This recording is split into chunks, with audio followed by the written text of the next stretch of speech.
Hey campers, George here, back in the man cave. Woot! Yeah, with my favorite guys, Rough Ryder. Found me a new one. Somebody recommended I have a look at these ones. And that is the G10, the classic G10 series. And this one is the Rough Ryder 2147. It's the G10 Stockman, the classic. Let's check it out.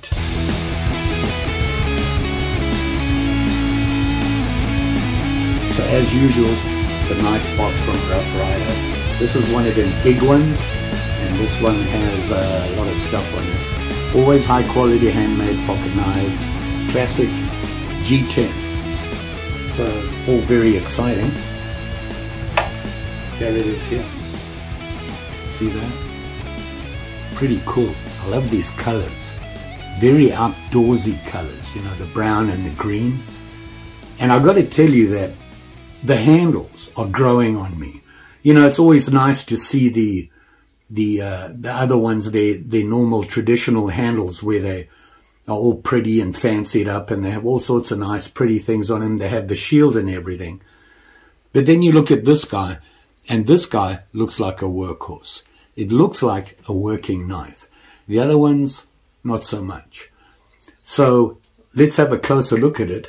Like I said, this is the G10 Stockman. We all know what a Stockman is. It has the classic blades on it. And let's have a look at those quickly. Of course, you'll notice that it doesn't have any steel bolsters. I mean, it has the different colors here, which look like a bolster. They're made of the same material here. You know, the G10 material. And they actually say the colors on this are the green and the desert. And they say the desert bolsters. So they do consider these bolsters, which kind of surprises me. But, you know, typical for Rough Ryder, it has the match strike nail pull on it. And you got your 3 traditional blades for a Stockman. You've got, you know, your pen blade and then your clip point. And this one has a really deep, long clip point, almost California clip. And then here you have the sheep's foot, and you can see them here. They have the RR on all the blades there. And on the clip point here, it says 440 razor sharp steel. And it gives the number, and made in China, obviously. And they all have the double R on the blades there. On the pen, there you see. And it's the typical blades. Very nice, typical of Rough Ryder. I love their stuff. You can't beat their quality for the price. And you can see the liners here. Very nice, all nice and tight, no gaps.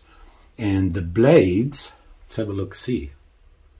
I need to turn the light on. Sorry. Should have done that earlier so we can actually see what's going on. Can you see me now? There we go. Say hello to Mary, and I'll have a drink of my coffee out of my 2CG mug. There you go. By the way, plan on getting more and more of these, so if anybody's interested, you let me know. I'll get the pricing and everything, and I'll put it up here for you if you'd like one of them special 2CG mugs. They're actually pretty good.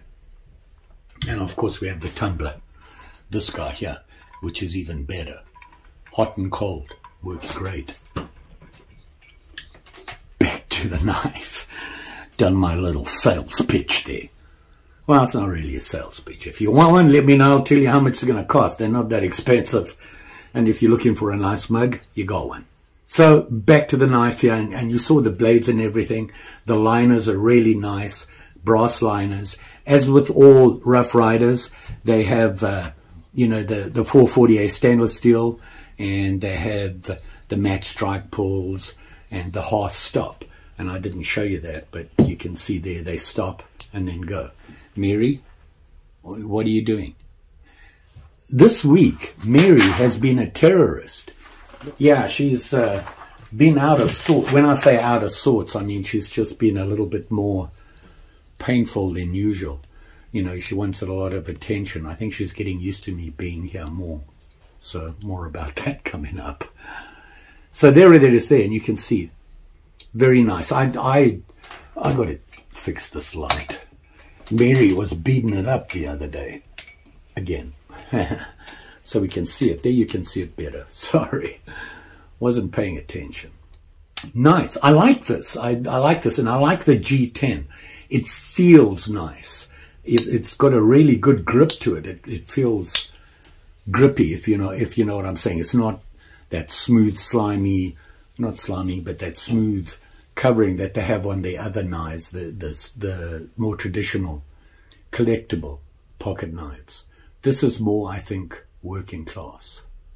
Very nice. You can see it there. It's you know, it's almost pretty for a working knife. And you got your clip point. You can see it there. And my favorite blade, the pen, just because I grew up with them. Sheep's foot. There you go. And you will have noticed that they all have that half stop on them. So the safety issue there. They do not lock, the blades. They're just a slip joint. So, you know, it's not much of an issue. These are pretty tight in there. And, you know, they spring back on themselves there. So they're a good fit. I can't complain about that. Length of the blades, let's have a look, see what we got here. I'll get them all out for you, and I'll tell you all of them at one time. So, let's see. The clip point, 3 inches. From the bolster to tip is 3 inches. The sheep's foot here, same thing, tip to there, 2.12 inches. And then your pen blade, and that's the smallest of them all, is 2 inches. So closed, all together like this. You know what? Just under 4 inches, closed up. Not bad. Nice size, nice working size. And you can see it in my hand there. You can just see the tips coming out. I really like this. This is going to be a favorite for me. It looks nice. It looks like a working class knife. It would actually be a really nice EDC for me at work, I think, maybe. Although I just got a new one. You probably saw the video. I got a new Opinel. But that's another story. I really like it. And, you know, like I was saying, you can't beat the quality of these knives. How much did I pay for this guy? Well, that much. For this, that's pretty good. You can't beat the prices from Rough Ryder. And the quality more than matches that price. So there you have it. The Rough Ryder Classic G10 Stockman. Very nice. These G10s, scales, whatever you want to call them, are really, really nice. They do a good job on them. They're nice and clean, these no rough spots. You do have the stainless steel nuts holding them in, and they do come off. They are, you can screw them off, get the Torx screw, something like that. I think that's what it's called. Get it in focus here. There you go. So very nice. Can't complain about that. I do want to try that pen blade though. Why? Because I can. Let me get it out here quickly. I have me here a piece of basswood. I have a couple of these blocks. I bought them on because I like to whittle with them, and it's nice and soft. So let's have a look, see what... Oh, yeah, it gets right in there. Look at that. Very nice. Not bad at all. I mean, not the sharpest, but hey, it's from the factory. We've come to expect that from all the manufacturers. They make them just sharp enough that they feel pretty good. Can you hear that? You know, it's really not sharp enough. You could probably just get away with giving them a good stropping, and that would probably help. Or, you know, going through the whole sharpening process. You can see this guy is just zippity-dawing through here. So let's try the sheep's head.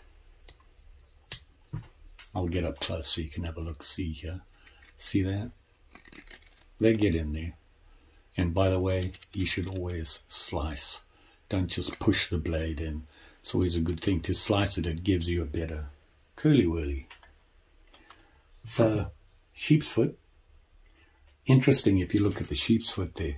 See how the blade comes in at the top there? Didn't really notice that. Ah, they're all like that. Way to pay attention there, George. Let's go and have a look at this clip. Now, like I said, you know, when you have a huge clip like this, I think of it as a California clip. But it's, they're good slices. The blade's too long for me for a pen knife for whittling. I prefer, you know, to use a normal whittler when the blades are going to be, when I need a long blade. But you can see this guy's getting through there just fine. And I'm putting all the curls all over Mary and it's upsetting her. Payback. They work just fine. What can I say? Can't beat them with a big stick, that's for sure. So, don't forget, like, share, subscribe. You know the story. Pretty sure I'll be back with something else. You know, I like sharp and shinies, and I've been trying to vary my videos more on all of my interests that I have. I kind of went out of my comfort zone there. I don't know if you saw that one that I did on Zippo. Now, I really like the Zippo lighters, but everything that could go wrong went wrong. Mary attacked me. I knocked over the fuel. Couldn't get the one lighter to work. Other than that, it went well. But I've always got my old faithfuls, my sharp and shinies. They never fail me. Anywho, I will be back with something. Winter's coming. Ice fishing's coming. I've got to get ready for that. What can I say? And oh, by the way, I've got a video coming up. It's a short one. I finally was successful in sharpening. Yeah, George sharpened a blade and it worked. I had broken the tip off my carving knife, my Mora, my whittler, and I snapped the tip off somehow. I don't know, just the very tip. And I had to reshape it, sharpen it again, and I stropped it. Worked like a charm. I'm so proud of myself. Enough of that. You, just remember, you be safe out there, especially with them sharp and shinies, like this guy. Just saying. Thanks for watching. See you again soon.